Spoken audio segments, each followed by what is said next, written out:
Hello guys, welcome back to my YouTube channel. This is Chambua na me show alongside Team the Gospel Minister.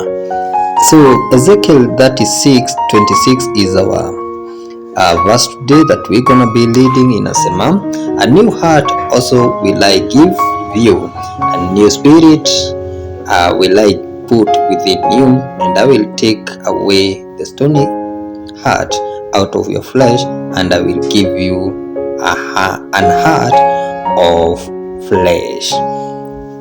So a stony heart, why do we mbona watu wengine wanakuanga na stony heart, ama why tunapatanga stony heart? Stony heart huwa inaletwa na dhambi.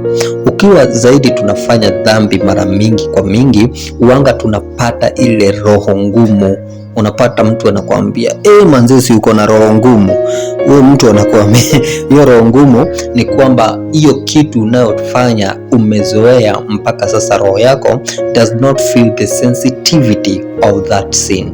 For example, the moment that you do someone wrong, ukifanya mtu vibaya na then upate kwamba huyo mtu umemfanyia leo, umemfanyia kesho, roho yako ukifanya mara ya tatu, roho yako haitaona kama hiyo ni kitu, itakuwa ni kama kawaida. So ile you will harden your heart and sin make heart hard and stony. When we do something wrong, we feel guilty because our heart is sensitive to that sin. However, if we don't confess our sin to God and change our behavior, the next time we sin, we won't feel as guilty as the first time. Eventually our heart will become hardened and we feel a little or more guilty about our sin. That kind of living leads to a life closed to the Holy Spirit conviction.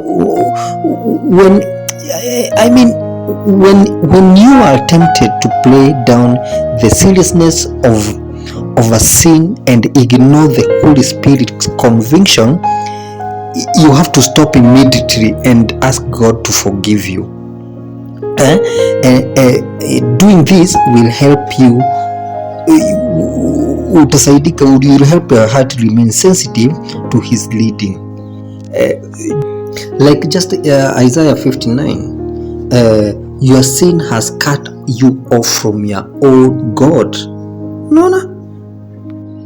And also Romans chapter 3 verse 23, the same case. So don't forget to subscribe. Most welcome. Karibuni sana.